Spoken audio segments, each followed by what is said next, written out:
Good morning. It is 10:53 a.m. on Sunday, July 8th, 2018. I'm Christiana Ellis and I just got up. This is 5 more minutes. It's Sunday, which means I'm continuing my rewatch of The Melancholy of Haruhi Suzumiya. And today we're talking about episode 8 of season 1 in the original broadcast order, Remote Island Syndrome Part 2.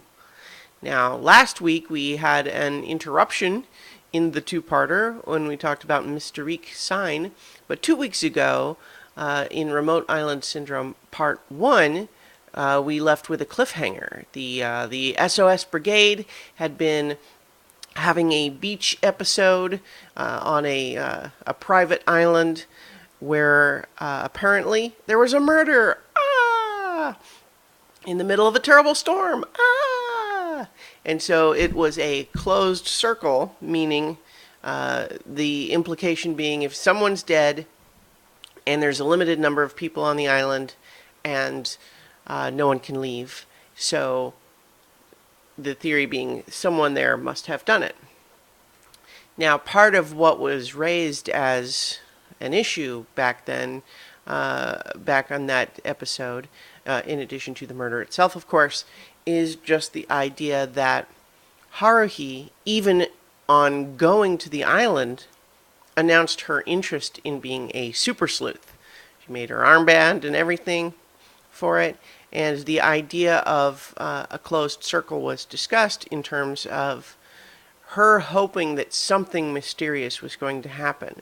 And so in addition to the murder, one of the things that we're left with at the end of the last episode was the idea of, did this happen because Haruhi wanted it to happen? Well, as we open part 2, we pick up right where we left off with everyone having just discovered the body. And, because obviously we're rewatching a half an hour episode, we don't have to follow through the episode without giving spoilers. Instead, let's talk about it knowing what we know by the end. We can see, first of all, that Haruhi immediately runs to try to take the pulse of the body. And we see that she is definitely startled, upset. She does not look excited, thrilled. She is scared, afraid, but also practical.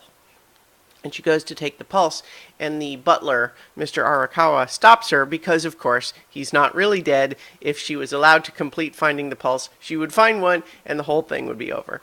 But so he encourages her to not move the body, and then proceeds to check himself and conclude that he's dead. So it's all part of the cover story, right? But it fools everybody, at least for the moment, at least Haruhi. One of the things that I think is interesting to think about a little bit is at the end of the episode, Conan claims to have never really believed any of it, but I don't think that's entirely true. Perhaps it's confusing because Conan in this episode, certainly as it's summed up by the end, is put in this position of being presented with evidence of a murder, and a murder that is so unlikely that given Haruhi's interest in closed circle murder mysteries and her powers, it would seem like, under the circumstances, that the most likely explanation might be that this happened because Haruhi wanted it to. But it also doesn't seem like something she would really do. Or does it? And leaving it at that ambiguity is where we live for most of the episode. And then by the end, he concludes that he never really believed that she wanted someone to be murdered. And to be sure, as we watch this episode, once discovering the body, Haruhi is no longer at any point excited about it. She is very concerned. And whoops, my TV just turned on. Hang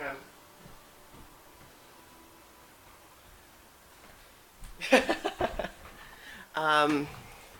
She is frightened and worried and We have a telling exchange early on in this episode where she says, I never really thought something like this would happen.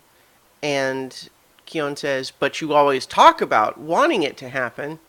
And she says, yeah, but only because I never thought it would. Which is an interesting kind of sum up of Haruhi's character, right? Because she as a character, and this is something that gets discussed more in later episodes, is she is a character who is stuck between competing impulses. One, wanting these extraordinary things to exist, to the point where she spends all her time trying to seek them out, but also fighting this practical side that tells her they probably don't exist. And that creates, given her abilities, this dynamic where the things do exist, but she is not able to recognize them. Because they are real, because she has essentially wanted them to be real, but her practical side explains away any actual evidence she finds. Which is, I think, a fun dynamic, and it's one of the most interesting things about the show, is just this character who theoretically has godlike powers but doesn't know it, and it is her own warring personality traits that keeps her from knowing the information that would be her heart's truest wish. And I think that's interesting. And the other thing that we really see in this episode with Haruhi that I think is important, and is part of why I think watching the episodes in this order kind of develops this in an interesting way, is there are a lot of times where Haruhi is clearly just out of control, and she's doing awful things that hurt people, and it's not, like she's in some ways kind of a monster. Like if we recall the way she treated Mikuru early on, the whole bit with stealing the computer from the computer club, and like she's done some really awful stuff with very little thought or consideration of other people's feelings. But then there's also the Haruhi that we see in this episode where she is worried that there's been a murder and that she wants to actually find the culprit, and that she doesn't want to believe that any of the people she knew there on the island could have done it. Because she's, and that's important, because she has been presented with this locked room mystery, and it's all a scam, as we discover later.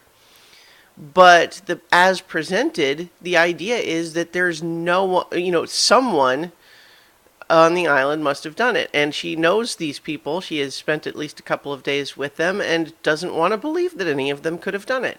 And so essentially, the theory is that she may have invented an actual shadow monster, mysterious creature figure that just because of her desire for it to not have been any of the people on the island.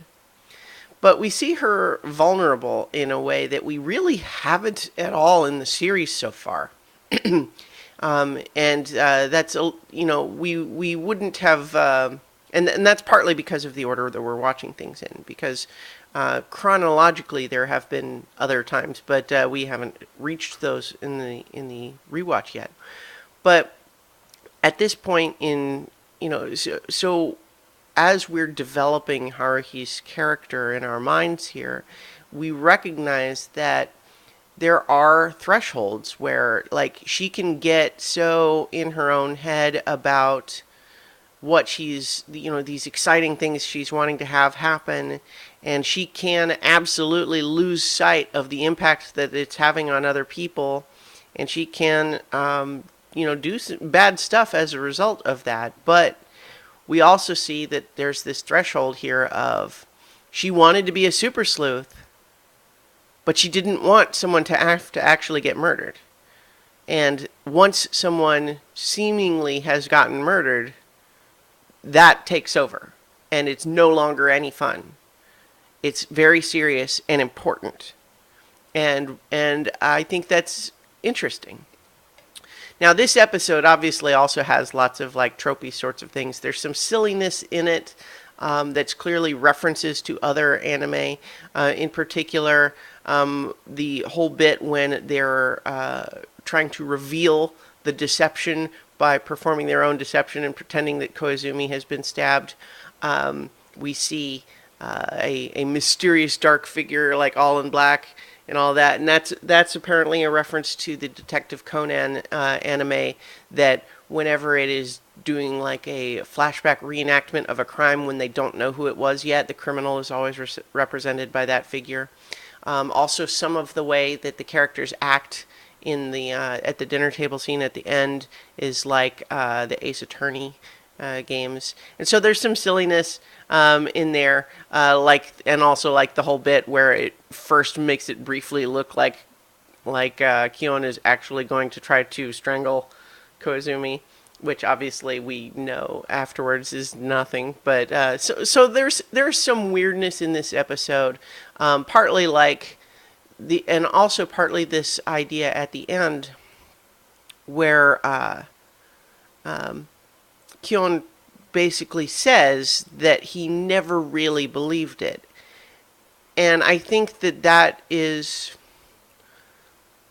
an oversimplification, right? Because we see him questioning himself and Haruhi earlier in the episode. And I think maybe he never let himself believe it all the way, but he definitely questioned it. But ultimately, his position at the end is that the reveal of the deception has essentially confirmed in his mind, and Koizumi points this out, that ultimately Haruhi, he trusts Haruhi, that Haruhi doesn't really want to hurt anybody. And I think that's important, right? And now he doesn't admit it, but essentially he says things that lead Koizumi to point that out, and he doesn't admit it because that's kind of Kion's thing over the course of the series, is his inability to actually do anything other than complain about whatever's happening in the moment.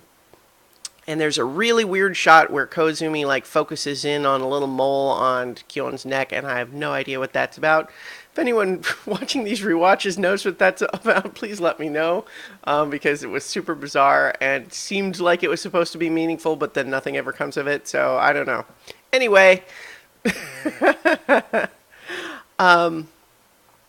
I think that this is another interesting episode. But the next episode is one more filler before we get we return to one of the main A-plot episodes, and it's called Someday in the Rain, and it's definitely a sort of downtime episode. But, so we'll be back next week to talk about that, and in the meantime, I'll talk to you tomorrow for 5 more minutes.